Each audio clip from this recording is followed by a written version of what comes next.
Hello everyone, my name is Chenghong Wang. Welcome to my talk. The topic of our work is Shrink, architecting efficient all-source databases using incremental MPC and differential privacy. So this is a joint work with Johes, Kartik, and Ashwin. So let's get started. So let's start by looking at the roadmap of secure all-source database research. These databases are designed to help organizations all-source their data onto untrusted cloud servers while providing secure query functionalities without sacrificing data privacy. A serious work took the first step in the exploration of this scope by leveraging strong cryptographic primitives or secure hardware. However, the initial goal was simply to conceal the value of the records. Researchers soon discovered the shortcomings of these early stage efforts, as recent works on leakage abuse attacks identified that they are vulnerable to a variety of reconstruction attacks that exploit side channel leakages. Immediately afterwards, many leakage-resistant solutions were proposed, with the goal of not only hiding record values, but also mitigating the risk of certain leaks. Followed by this, some of our work also provide formulations of secure all-source database security models. However, most of these efforts focus exclusively on static data. Our most recent work identified a new type of leakage called update pattern leakage that may affect many existing secure all-source databases when the underlying data is dynamically growing.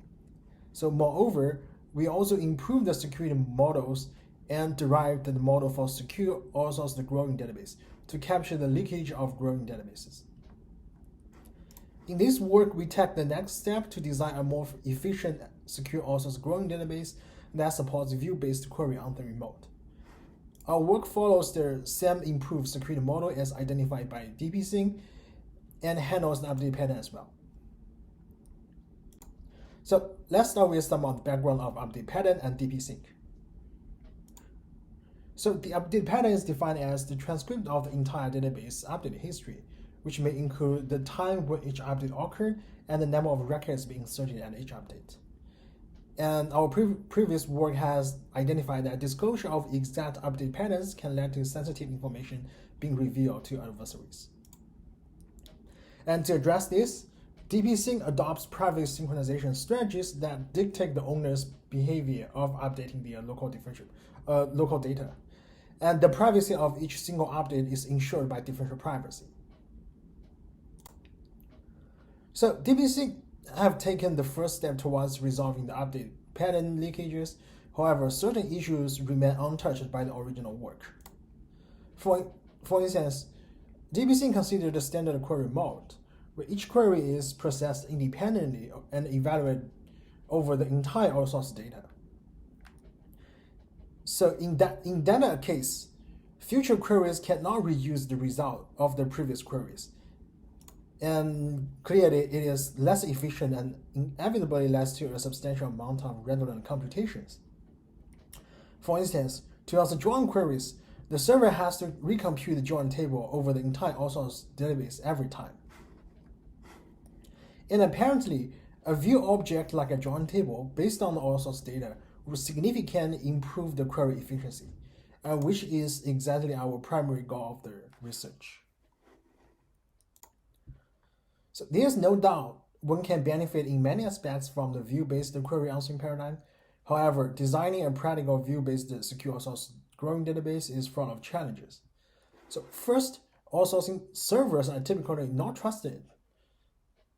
So we must ensure that the view objects can be stored and maintained privately by the untrusted platforms. A typical approach is to leverage MPC to securely compute new view elements.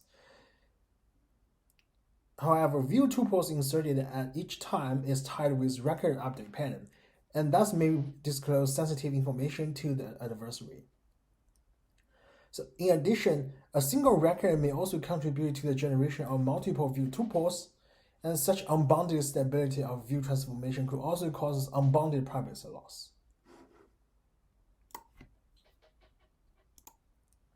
So according to the previous discussion, we summarized the main research objectives as follows. To design more efficient secure all-source databases, we employ materialize the view for answering pre-specified queries over secure outsourced growing data. We consider untrusted servers to continuously update the view object while ensuring that privacy of the owner's data at each time. Moreover, our design should guarantee an unlimited number of updates under a fixed privacy loss. Followed by the research objectives, we start with two non-solutions.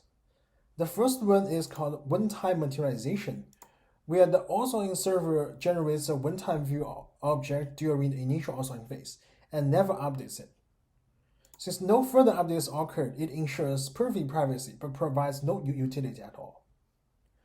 So the second method is to let the servers jointly compute view tuples at each time step.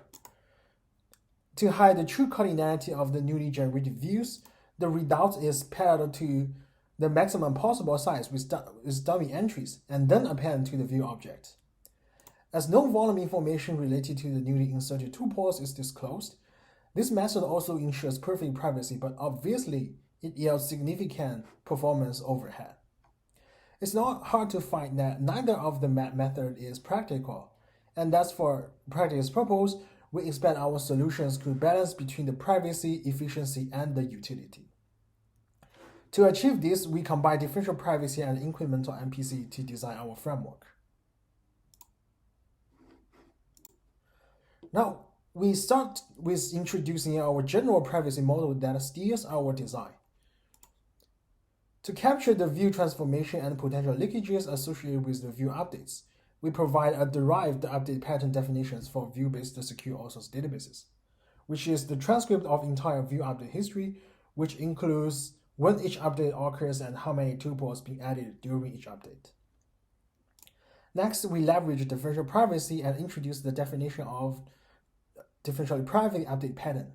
So in general, for any two instances of growing data that differ by only one update, and we require the update pattern for outsourcing the two databases satisfy this formulation, where f is a function that computes the corresponding update pattern. So finally, we define the secure protocol that leverage differential private update patterns. In that case, we consider there should exist a PPT simulated as with only access to a set of public parameters, as well as the output of f that could produces a view that is indistinguishable from the view when executing the protocol pi. We stress that during this project, we focus heavily on design view maintenance protocol that satisfy this definition. We stress that Incremental does not create a new secure outsourced database, but rather builds on top of it.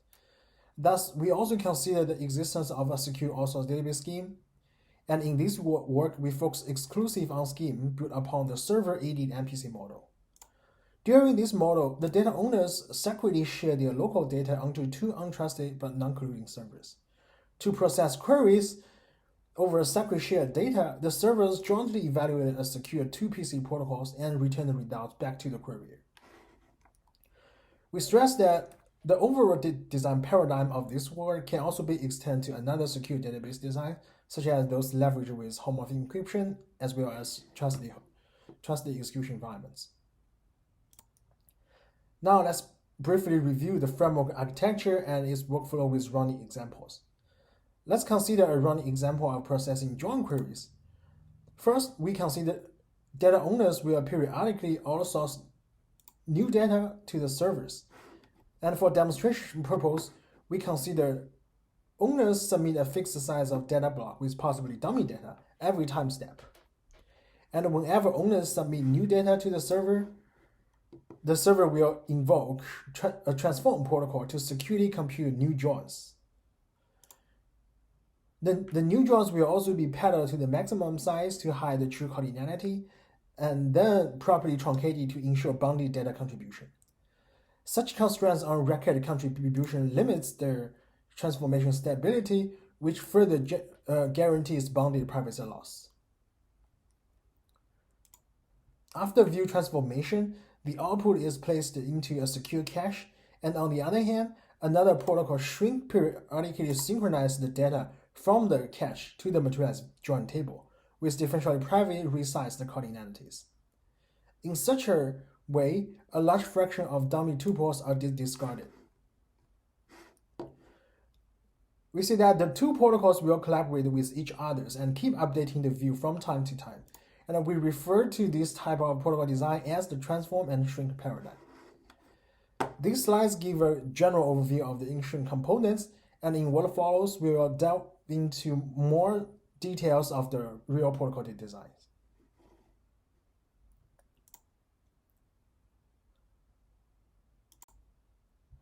Let's take a deeper look at the transform protocol. Transform protocol is called every time when owners submit new data.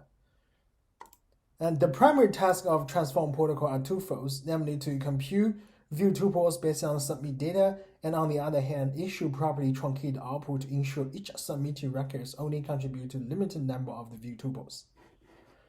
To support this functionality, we provide an all-in-one truncated operator that produces the desired outputs. But keep in mind that the update of the view is done collaboratively by transform and shrink protocol. And in order to shrink the secure cache, the shrink protocol needs to know the true cardinality of cached view tuples. In other words, this value needs to be privately passed to shrink protocol somehow. To achieve this, transform will generate the secret shares of this value internally and disseminate one share to each outsourcing server. The shares are later used by shrink protocol to eliminate the dummy records within the secure cache. Now let's take a look at another important protocol, which is the shrink protocol. In general, shrink periodically synchronize data from the cache to the materialized view. It will, when it shrinks the cache, it will place the cache into a differentially privately resized secure array by eliminating a set of dummy tuples. And the view is updated with the resized secure array. We provide two designs for shrink protocol, where the first one is called SDP timer, where it synchronizes the cache every t time steps.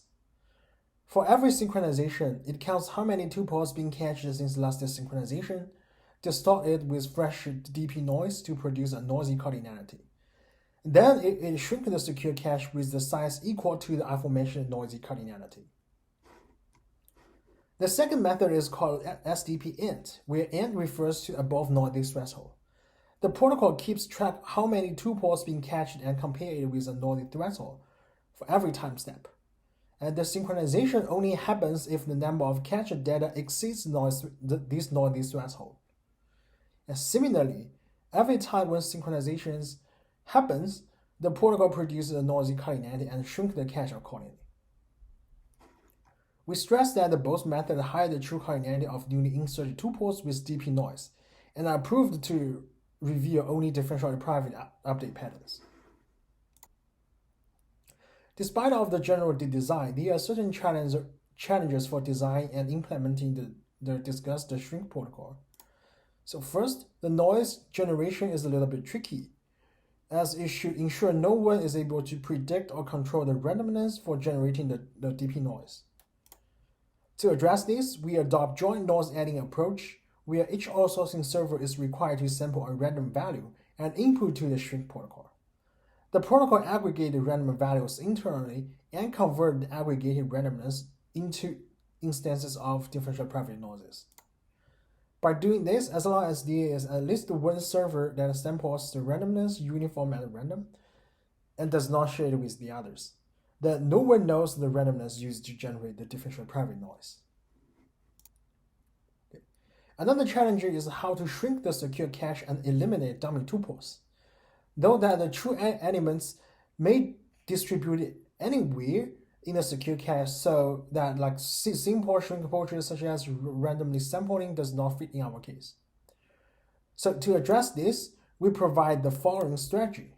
So the protocol first obtains a read size, which is based on our previous discussion, is equal to the number of true records in the cache plus some differential private noise. And then it obviously sort the entire cache, moving all true tuples to the head of the cache, then fetch as many as records from the head of the cache. Right. And these figures show the general flow for the shrink process, and such strategy ensures that the true elements will always be fetched before dummy ones. To this point, we have introduced the key technical components of Ink-Shrink framework, and now it's time to take a look at some related evaluations. And we built a prototype Ink-Shrink on ShrinkWrap, an MPC-based secure outsourced database, and evaluated over 2 datasets, the TBC-DS and CPDB. We created a join query for each dataset for testing the system, and note that the join queries for TBC-DS and CPDB have different join multiplicities. And in addition, we consider 2 evaluation matrices. We take L1 query area as the accuracy measure, which is the L1 norm between the true query results and the system return value. We also adopt the average query execution time as the efficiency measure. In the first evaluation, we provide an end-to-end comparison between our Ink-Shrink protocols with the naive solutions, including non-materialization approach, exhaustive padding, and one-time materialization method. The figures here show the results of the comparisons, where the x-axis are the accuracy measures and the y-axis are the efficiency matrices. From the figures, we can see that they're both exhaustive padding and OTM are located in the upper left and lower right corners of each plot, which indicates that they either completely sacrifice efficiency or accuracy guarantees. And note that the non-materialization method is even worse than EP in terms of the efficiency. However, both Ink-Shrink protocols lie at the bottom middle of both figures, which further reveals that our approach is a balance between the accuracy and efficiency. In the second evaluation, we investigate the 3-way trade-offs between the privacy, accuracy, and efficiency. The following figures show that Ink-Shrink protocols provide different accuracy and efficiency guarantees on the different privacy level. For example, when increasing epsilon from a relatively small value, SDP timer produces an increasing trend of accuracy guarantees. And on the other hand, the accuracy of SDP first decreases and then increases. The trade-off between efficiency and privacy can also be obtained from the figures, such that both protocols tending to provide better efficiency guarantees will increase the epsilon. On this basis, we can conclude an important property of our protocol. That is, the protocols actually allow practitioners to adjust the privacy parameters to achieve their desired accuracy or efficiency goals. So yeah, that's all for this work today. Let's do a quick summary. We propose Ink-Shrink that not only supports efficient view-based query authoring, but also provides boundary leakage in the maintenance of materialized view. Ink-Shrink leverages differential privacy and incremental MPC under the transform and shrink paradigm.